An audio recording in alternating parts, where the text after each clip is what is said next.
Hello Blues and good evening. Welcome to this week's version of the Manchester is Blue show. I hope everyone's doing well. It's myself, Tom, City Dave and admin Fielding talking all about City versus Everton and what we learned from the game, and there's some fantastic points to take away from. Garcia looked immense, should be starting every week. Cancelo, Mendy, Bravo still manages to do his hologram bit. Mahrez looked great. Jesus, a couple of fantastic goals, but should he have had more? We definitely think so. We give you who our players of the week were, and we go into a bit of detail, a bit of news as well about who we think we should be signing next year. Also, we talk in detail about City's team that we should be playing against Port Vale, and obviously we talk about the first leg of the semi-final next Tuesday. Hope you enjoy the show, guys, and we'll speak to you soon.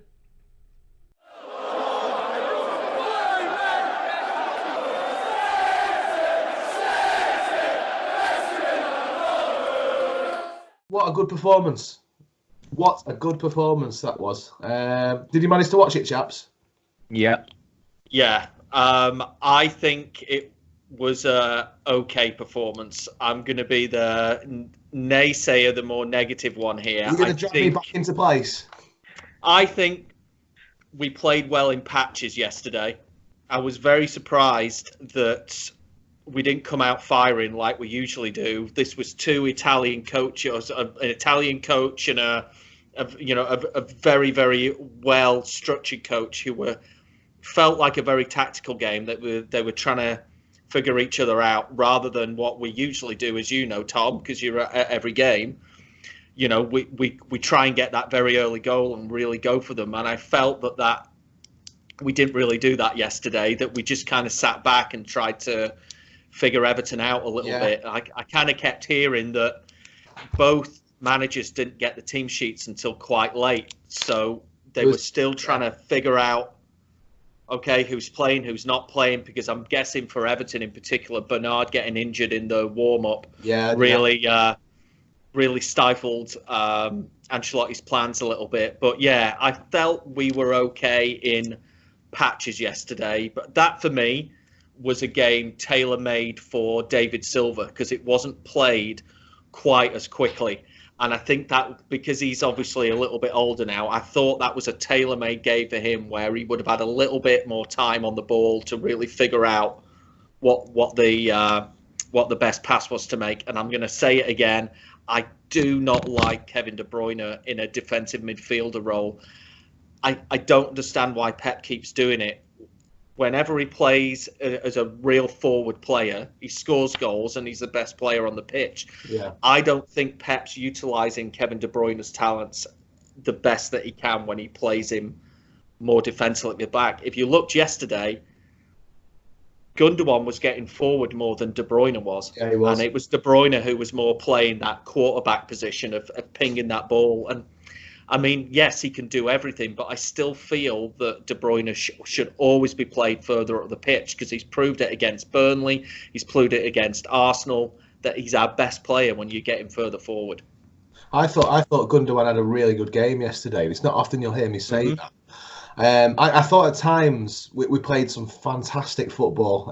Consider one thing I'm taking into account of this is how many minutes those players have played, the potential jadedness of muscles, and I thought generally there's some really good individual performances. I thought at times we were composed, controlled.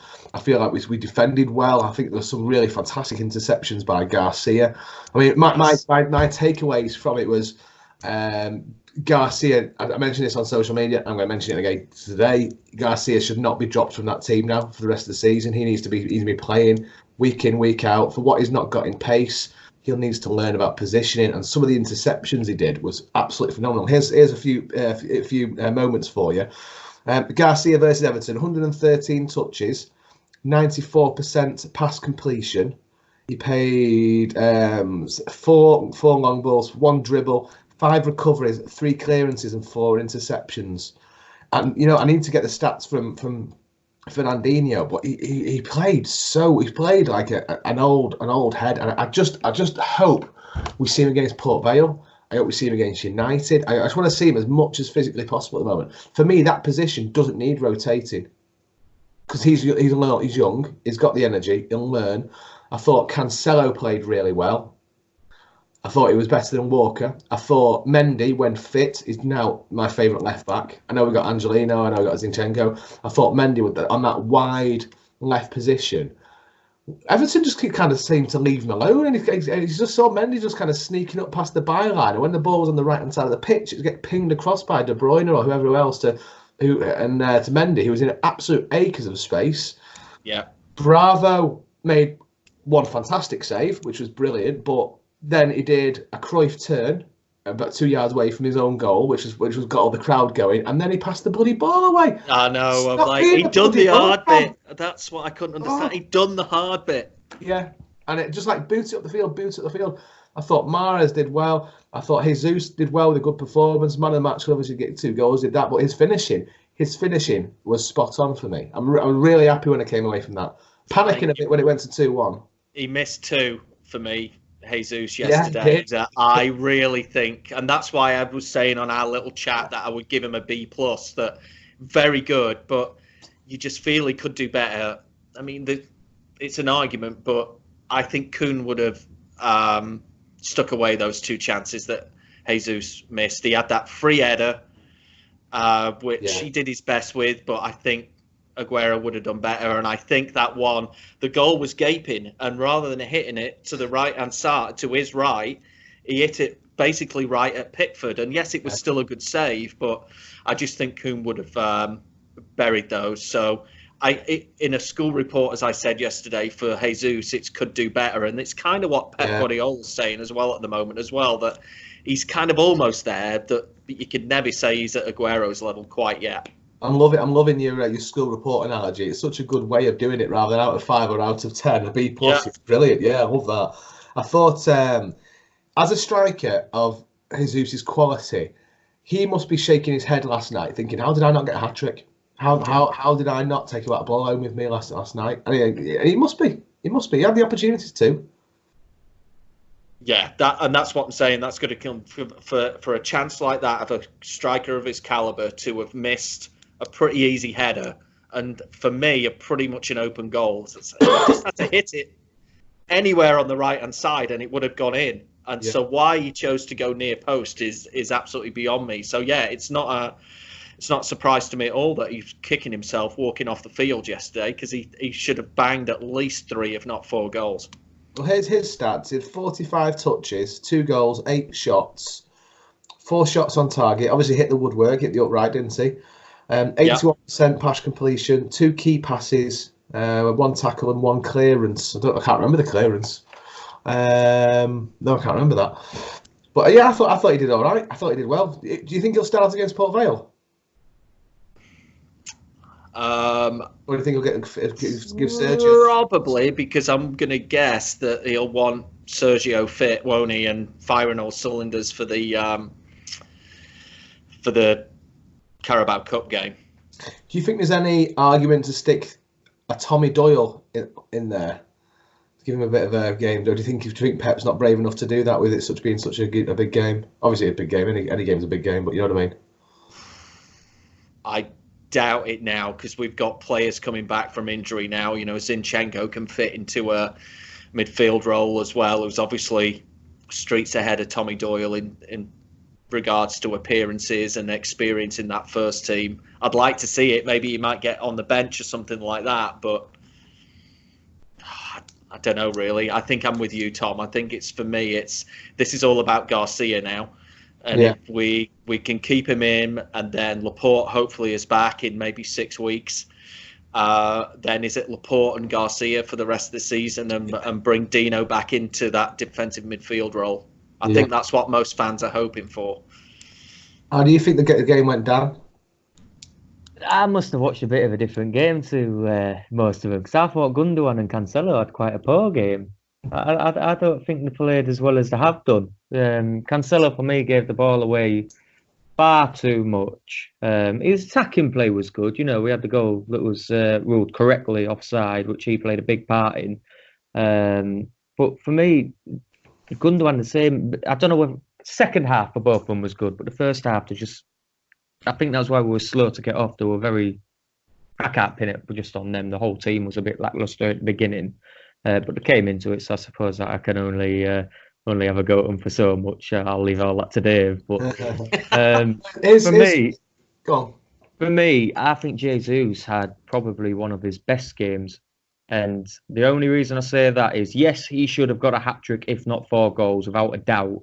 Like Dave said, Aguero would have buried half them chances that he was given opportunity for.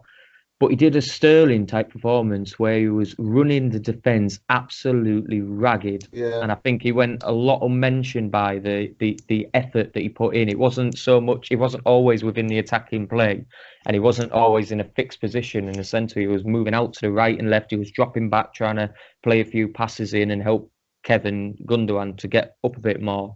And I think just the overall performance and the energy he provided up front was the whole reason we beat him. And it was similar to what Sterling did last year, and a bit like what Bernardo was doing last year in the middle of the pack, just, wearing the team out in midfield and defence out. And I think he had a great game. But I don't think him or Aguero will start against Port Vale. I think he'll start Sterling up front. Yeah, do you? Yeah, rest both Jesus and Aguero, because Jesus has only just come back from illness and apparently wasn't even 100% right yesterday. And obviously Aguero's just come back from injury, and we know what his past has been like with rushing back from injuries. We don't really want to rush him in too quick. It's the fixture list though, isn't it? We're piled up against it. But... It's so hard to try and second guess what Pep's going to do, because I really, really enjoyed watching that formation play yesterday. I thought it was fantastic. I thought it worked really well having the 3 sort of centre backs in inverted commas, having the wing backs, and I know what you mean, Dave, about Kevin De Bruyne. He is. I know he's wasting that position. He's wasted for my fantasy football team, because every time he plays in that position, he only gets 1 or 2 points. Whereas he's sticking further up, he's getting double figures, and that's obvious with the influence he's having during the game. Mm-hmm. Could I put this to you, lads, in terms of the Kevin De Bruyne positioning, and when Laporte gets back, could you see this being our number 1 formation? We have a normal 4-3-3, but in the same way Guardiola's been playing it about now, we have Garcia and Laporte as our main centre-back partnership, with Fernandinho doing the Rodri position last night, where he's still the defensive midfielder, but he drops in because he's obviously been playing a lot in that defensive, helping out Laporte, feeding Laporte back into the first team, and then having Rodri a bit more up there a little bit, doing the Gundogan type thing, and then Kev can be pushed right up, if you know what I mean. And then obviously we've got our wingers and the central strikers. So then Fernandinho's doing the Rodri thing. Rodri's a bit more powerful getting forward, because he's not a Dino style player where he intercepts every ball. We've got Dino doing that with both our centre backs now. And then, like I say, Rodri can fill in that void in between and feed De Bruyne through, and then feed the wingers. Can you see that happening? I can. I thought that was one of Rodri's best performances yesterday. He seemed very comfortable of going back and fitting into that defence. I liked it. I'm just very much of the opinion, Dan, that we should be building our team around Kevin De Bruyne.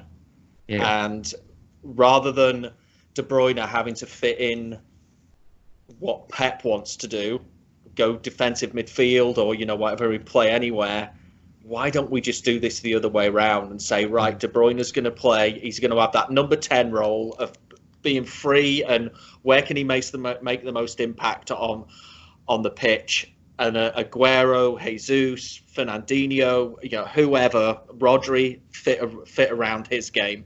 Because there's not many players you can say that about, but there is those players out there. There's the Messis, there's the Ronaldos, there's the Mbappes, etc. That, well, the other 10 players play for them, and I think De Bruyne is that good, and he's shown it.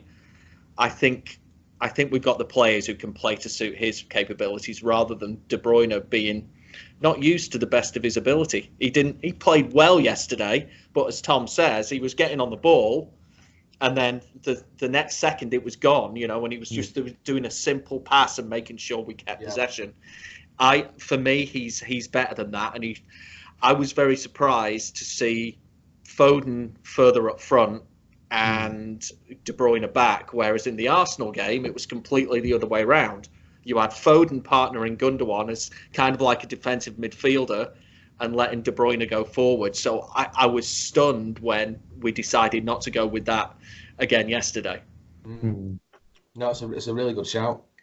It's funny, isn't it? Because you almost need two Kevin De Bruyne's, don't you? Because because obviously Pep must know he's better placed forward, but obviously he knows he's such a good player.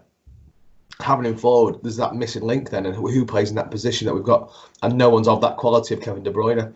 So Pep would almost want. I mean, we'd all want two Kevin De Bruyne's, wouldn't we? But if he was going to play him up all the front all the time and build a team like around him, like you said he would do, how he hopes he would do, we'd almost need to bring in another player to replace. And I don't think there's many in the world that can do that job so simply.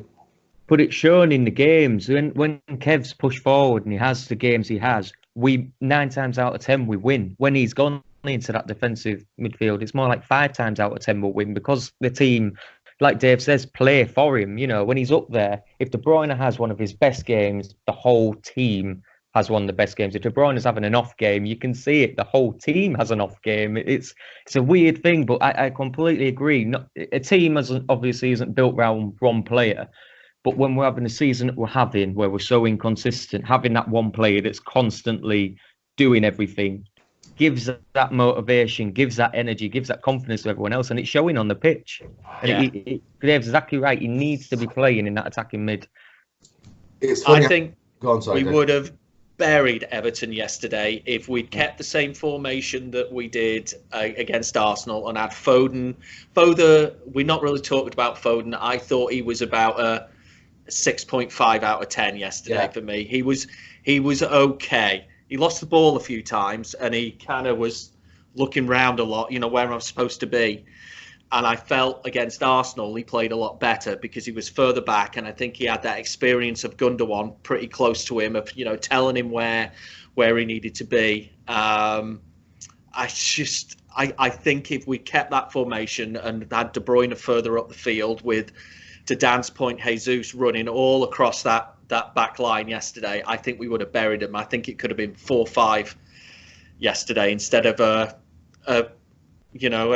tweaky bum time 2-1. Yeah, I completely agree with you.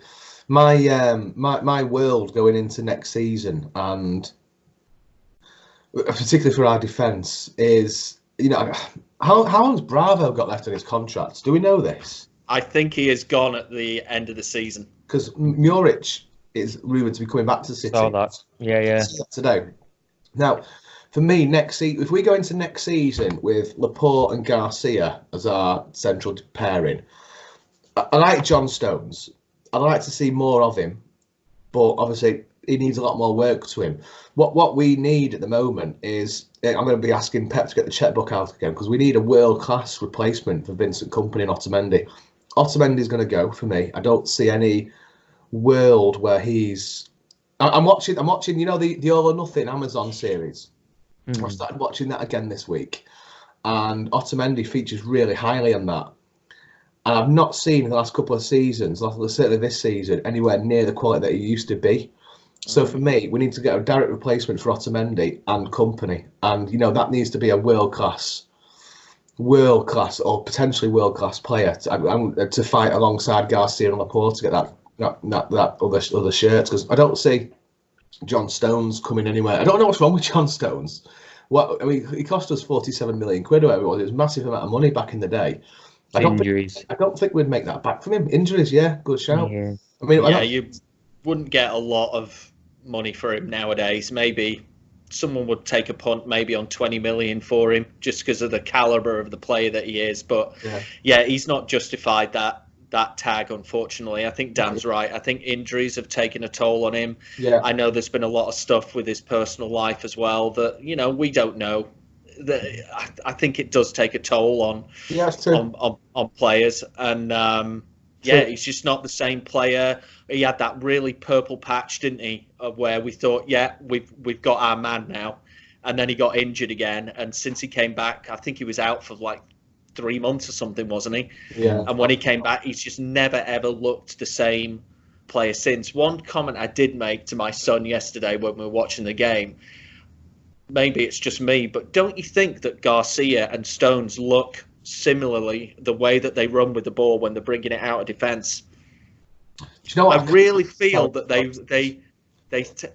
that is one thing with Stones, and obviously Garcia now as well. They are comfortable on the ball, and that's what I like more than anything about him. That he is you have this cliche term of this ball playing centre back, which I think Rio Ferdinand really coined. That you still don't see a great deal of centre defenders really comfortable on the ball, and that's why I like Garcia so much. And certainly I like seeing John Stones like that. He is good with the ball, but you know what? Maybe central defence isn't his position. Maybe it is more of a defensive midfielder where he's not panicked as much about, oh my God, I've got to get my head on this ball, I've got to track back. That maybe if he was more in Gundogan's position of a defensive midfielder, being able to look and actually carry that ball, and maybe that's what Pep's looking at right now. I don't know. Was it last season or the season before? Stones was played in defensive midfield a couple of times, wasn't he? And he did play all right. Was it last season? I'm sure he did for England as well at one point. He played all right. No, I completely agree. He's got the physique for it as well, hasn't he? He's a bit like an Ndidi. Is it Ndidi for Leicester? He's lanky, but he's lean, and he can do the job. He's not the best defender, and I think he never was at Everton. I think it was more based on the potential because he was still a young lad when he was at Everton, and he showed all that power and possession play that he had. But at today's point, I completely agree. I think maybe having him as a defensive midfield sort of drop into centre back like Fernandinho and Rodri's been doing, maybe that might be the best position for him. We've got plenty of people in that position now. We can probably be eased in. Could well be.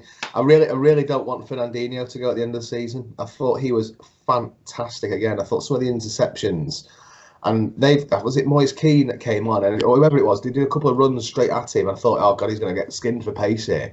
He just made a little step to the left, stuck his foot out, and he came away with the ball. The players carried on running. It was fantastic to watch him defend. I really want to stay just for the progression of other players around him, never mind himself. He's not retirement age yet, though, is he? Albeit he's going to be, what, 35, 36, is it, at the end of this year? Yeah. He doesn't look it, does it? We discussed it a few podcasts ago. He's got the body and physique of a mid-20s lad. He could go on for another 5 years, and I wouldn't blame him. Yeah. I'm going to bring back... we're not sponsored by Amazon Prime tonight, I assure you, but I'm coming back onto this All or Nothing series. I'm pining for Leroy Sané. I miss him so much. What a couple of seasons he's had, and he has been missed this season. And I keep thinking to myself, if we had a fast winger, we have got one, but he's injured. The amount of times I think to myself, it'd be fantastic to see him play again. I really want us to keep hold of him, and if not, I want us to get that fast, nimble, cutthroat winger back in a blue shirt and tearing defenders apart again. Because I think he's missed. I think he's missed massively. Yeah, he would have, based on the way that we wouldn't have played the way that we've played this season if Sané hadn't got injured, because Pep would have had another option from the bench. He wouldn't have had to play Sterling all the time. He wouldn't have had to play, Aguero or Jesus or whatever, that we could have mixed it up a little bit. So I just feel at this stage, though, that the mind's made up, and I'll be stunned if he doesn't end up at Bayern Munich at the end of the season. All I'm really concerned about is what kind of money that we get for him. I don't want to turn around and say, well, 80 million, considering, he's had this bad injury. No, we want 135 million for him. That's what Bayern Munich were quoted, and they just kind of went, no way. Well, if you want him, that's what you got. City have to be resolute in this, and we've got to stick to our guns. He's worth that much money. If Coutinho is going for 120 odd million when he left Liverpool for Barca, some of these transfer fees are ridiculous. No one's telling me in this day and age that Sané, even with a cruciate ligament injury, is not worth 135 million, because he's 23? He's got 10 years in front of him. Absolutely. So, there's nobody like him at the club either, is there? It's at City. He's going to be hard to replace if he does go. Yeah, we will buy. I would strongly suspect that if we do sell him, that we will have someone lined up to take over. I know Patrick Roberts is trying to get his contract cancelled with Norwich right now and come back to City. And it's unfortunate for Patrick Roberts, because he had all this weight of the world on his shoulders, and you never know. coming back into, playing with some of the best players in the world, it might actually raise his game, and he might actually be a decent player for us. Do you honestly believe you'll see him in a City shirt? Unfortunately, I don't. I mean, this is my brother I'm talking about. I'm joking. Can you imagine? But I just don't think. I just feel bad for him because we bought this talent, and he's not really been able to shine at City. It's been over and over again. He's been Girona to Celtic. He's at Norwich now, and probably there's 4 or 5 other clubs probably that he's been to. And I would like to see him at least given an opportunity at City. I'll tell you one thing: he might need to take a book out of one loanee, and that's Jack Harrison, who's at Leeds. Yeah, he has had 1.5 seasons at Leeds now, and he's really starting to turn it on at Leeds. And if Sane goes, I wouldn't put it past him to have a couple of games just to see what he's worth in his City squad.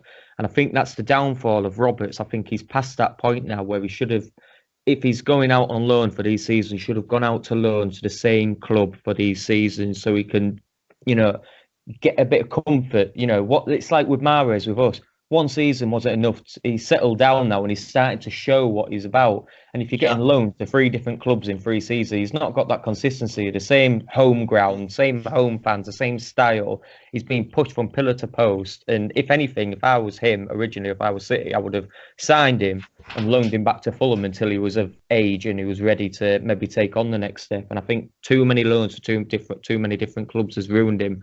But I'd give Jack Harrison a run in the City squad any day. Good laugh. Yeah. One to watch for the future then. Yeah, I totally agree with that, Dan. I think Patrick is 23 now. Yeah. So he is probably kind of gone. If he was going to make it, at the Premiership champions, he would have made it by now. I feel for him because everyone was after him when we bought him. Everyone, and he was going to be the next big thing. And he's got talent. I just still feel you never know if we brought him back, playing with talented players around him, that you might see the best of him. Interesting. Yeah, interesting to see how we get on from there. I'm trying to think if there's anybody else in the academy that we could potentially start bringing through into that position, but Frimpong. No, not in that position, but he played most of the game against Rangers. Not Rangers. He played Celtic, didn't he? On the right wing. And he was probably the best player Celtic had, and he has been one of the best players they've had all season. He's played out of position a couple of times. I think he's naturally is he a winger or a defensive midfielder? I'm not sure, to be honest. But either way, he's another one. I think he's only 19 or 20 as well. But if he's going to go out on loan again next season, he needs to go back out on loan to Celtic instead of all this moving around, like I say, with Patrick Roberts. But we've got a few of the good ones out on loan, haven't we, at the moment? And there's plenty, isn't there, to pick on? Yeah. For it. Well, let's move on to Saturday's match. It's 5:31 kickoff on Saturday, isn't it? Against Port Vale, obviously at home, which is fantastic. How do we think we're going to do? What do you think the score is going to be, lads? Dan. No, I'll let you go first. Hey, I've been outscored. Tom had his little lad on, was it yesterday or the day before, and he's starting to dish out the good score lines. 27-0, I think he said he was going to win. 23-0. 23, that was it. You weren't far off. I would hope, I've seen all the messages come through yesterday during the game of, let's take De Bruyne off, give him a rest. I'm going to expect that De Bruyne is going to get the day off on Saturday.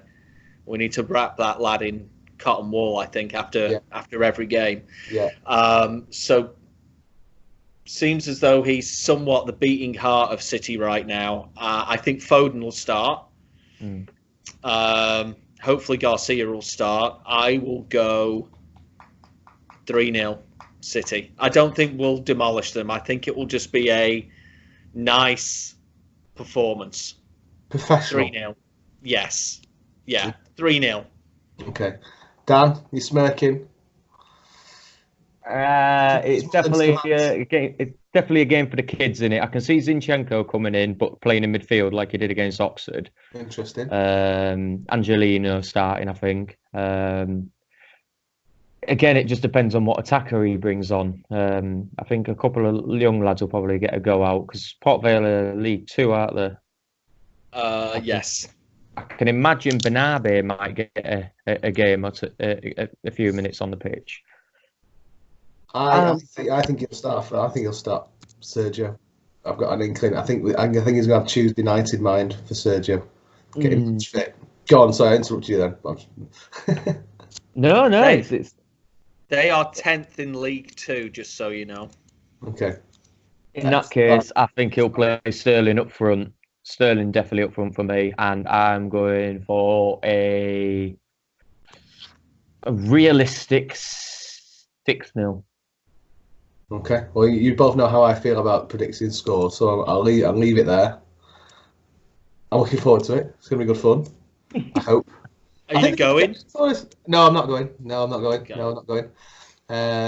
Got my daughter this weekend, so she doesn't like going to City. She used to, but it's not anymore, unfortunately. I think they're going to bring absolutely everything to us. I think they're going to throw absolutely everything to us. And if we score in the first 20 minutes, I think then the heads will drop, etc., etc. But I think if they can keep it 0-0 in the first half an hour, their peckers will be right up, and they'll be thinking, right, hang on, let's have a go here. We can have a good chance here. Let's face it, if they get a set piece against us, we're in trouble, whether we like it or not, because they're going to be hassling, they're going to be jostling, good in the air, tall lads, they'll be chomping at the bit. They want to go home heroes that night. You know what? It's not going to be an easy game whatsoever. And I'm a little bit nervous. Well, we need, going back to Dan's point before about, Rodri, and if we're playing De Bruyne further up, I still think we miss that, or lack that height up front. And if we were to change that formation up, to Dan's point before, that would allow Rodri to get a little bit further forward. And God, we need to start scoring some headers from set pieces. Don't we just? I think the only headed goals that we get used to be from Vinny, but now we're reliant on 5'9" of Aguero to do it. Like Rodri's a unit. Was he 6'3", 6'4"? Yeah. I would love him to get further forward and start banging in some goals with his head. Rodri will play on Saturday for that very reason, Tom. The set pieces from Port Vale, you're going to need some height in defence to get those balls out. I think another player who will start on Saturday is David Silva. Thank God, I thought you were going to say Bravo then for a minute. Well, he might do, right? A toss-up between Bravo and I think it'll be a toss-up between Bravo and Carson, but I can see him putting Carson in because of the calamity error that Bravo did. You know what Pep's like. I think he was going to praise him then. I think the reason David Silva will start is because he's obviously going to be a much better footballer than whatever Port Vale can bring, and I think he'll be too much for them, and he's going to be the one on Saturday, in my opinion, who will be able to split that Port Vale defence open with something that they're just not going to see in League Two, week in, week out. Yeah. So a lot depends on as well is Fernandinho going to play? Are we going to give him a rest? Harwood, Bellis and Garcia, or Harwood, Bellis and Otamendi. Yeah, I would definitely have Otamendi playing. A bit tougher, to your point, Tom. They're going to bring it on Saturday. They haven't got anything to lose. You probably need that tough tackler. To that point, I'd probably have Carson in goal, to be honest. I really would. Crikey. I think if I was Bravo, I would be absolutely fuming because he's been playing Ederson for Premier League and Champions League, hasn't he? And Bravo for FA Cup and League Cup. So it's going to be Bravo. I think if it's not, if Carlson gets a game, fair play to him. There's no way he's going to. There's no way. There's no way he'll play Carlson. Is there? Bravo's fit. And he's like the cup goalkeeper, isn't he? So I said to all of you on our little chat a couple of weeks ago, how did Bravo play for Barcelona? How? He must have had information on the manager. So how many games did he play for them? 200? He played brilliantly for them, actually. He was a really, really top world-class goalkeeper for Barcelona. So is this Dan with Bravo, and this is a serious question, Was he that good at Barcelona simply because of the players in front of him?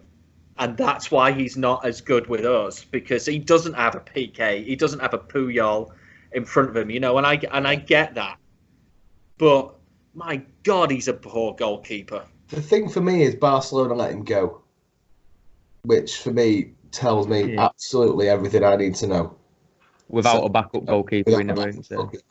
And yeah, he's. Do you know what? When you look at him in net, he's so small for a goalkeeper. You remember the likes like Van der Sar and Peter Cech, the massive towers of men who can touch the post without stretching and stuff like that. That's a goalkeeper for me, not someone that should be playing in Maxi's football team. Yeah.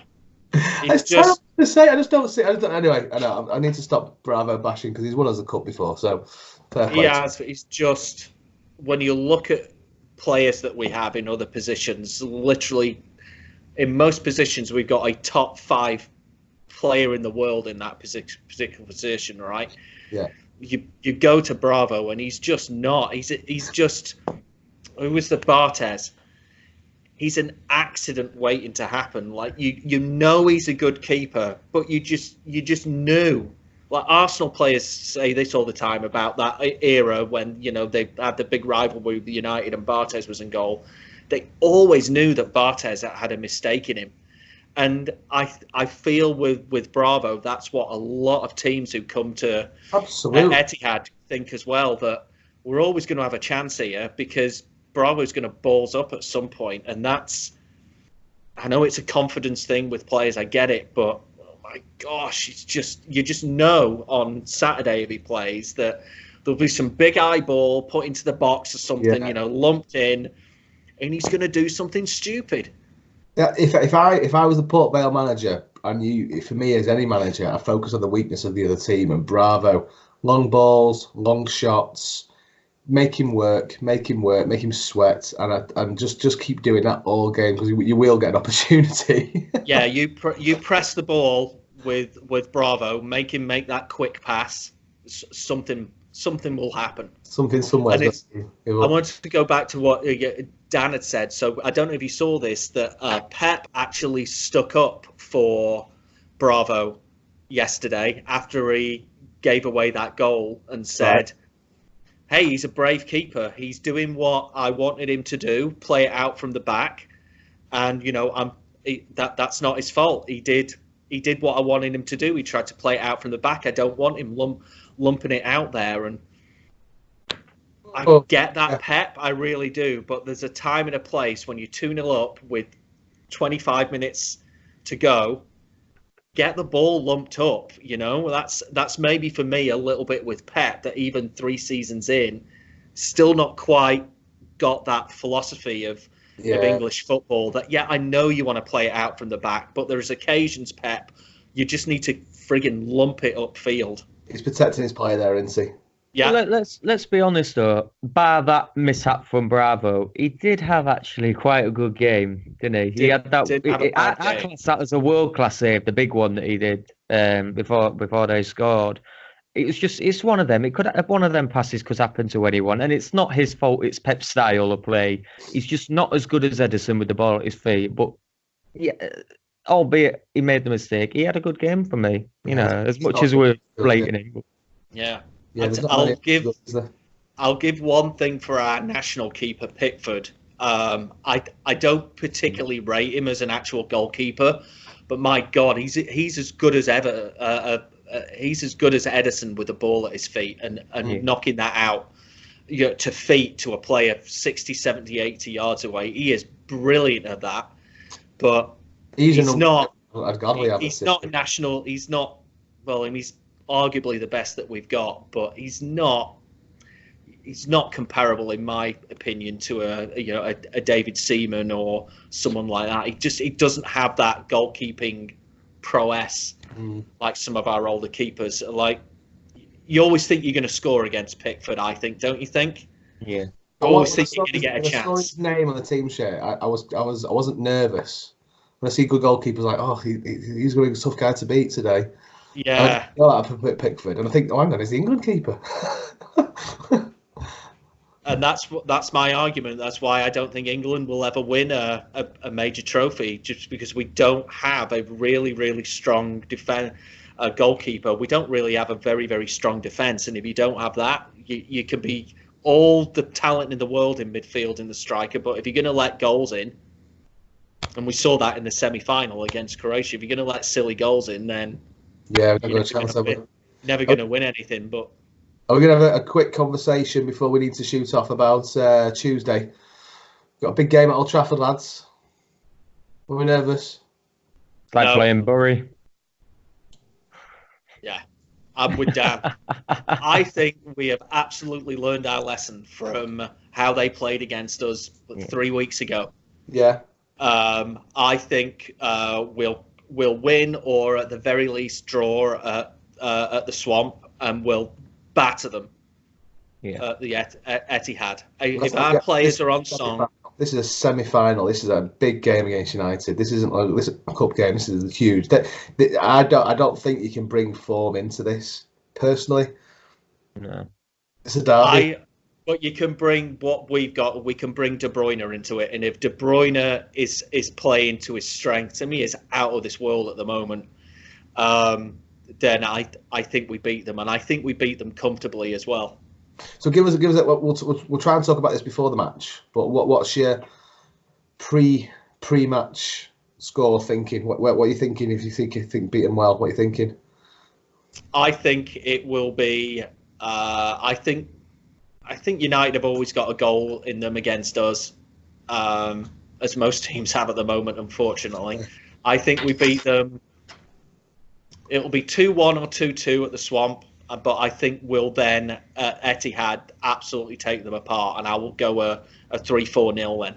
Wow. Dan, let's see your cards, Dan. 6-1 at the Swamp and a 1-0. What a 1-0 19th minute penalty VAR decision that Sterling buries in the back of the goal. What, a VAR decision for City? Yeah. Right, okay. And Sterling to take the penalty and score from it. Oh, I'd like that, yeah. I'll tell you what, if you put money on that, I bet the odds on that are sky high. I wouldn't mind putting £1 on that. I better get a good return. And what we also need to do is fly Vinny back from Belgium just to do a little dressing room team talk. Yeah. Because for me, this should be, particularly for Merlin, this should be a huge 2 games for him. That, yes, we all know he's leaving at the end of the season. He's going to want to win that League Cup trophy, but more than anything, he knows the rivalry. He's lived in Manchester for many years now. He'll want to put one over on them, and I expect him to really raise his game against United in those 2 legs. I think he'll raise the troops around him as well and say, "Come on, lads, we want to. We lost at the beginning of December when we shouldn't have done. Let's raise our game and let's batter them." Yeah, what a really good shout that is. One of the last derbies you're going to ever play, David. Come on, it's a really good shout. That's the rallying call straight there, isn't it? Yeah. Really good shout. Right, well, let's leave this on a positive note, gents. Could I just do a quick mention out? Yeah, of course. Going back to sort of the youth and bringing youth through the ranks, just want to give a shout out. Nothing to do with City, but as being an England fan, a massive shout out to Callum Chambers, who suffered an ACL. And he for me was going to be one of the starlets of England for me growing up, and it's just he's had injury after injury. So from a football fan perspective, and knowing that we've had an ACL from one of our young lads this season, a massive shout out to him on behalf of the MIB.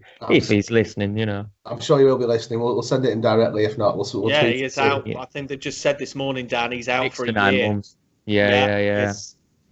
I do feel bad for him. I'm the same. I had very, very high hopes for Chambers, and talking of England, we have got some incredible players coming through now, but still, I wish we had a really, really, really good goalkeeper coming through who could play in the European Championships. Oh, fair. What a great shout that is, mate, and I love to end it on that. And yeah, fair play to him. He's always going to be. It's always a tough injury to come back from. I think everyone. Yeah. So it's fair play, pal, and up the Blues. Let's have it. Bros, let's get a win. Let's bring the Come on, City. Yeah. I'm nervous now. Right, have a lovely night, lads. I'll speak to you soon. All right. See you All the soon. best, We die. boys. Let's go. All the best, boys. See you later.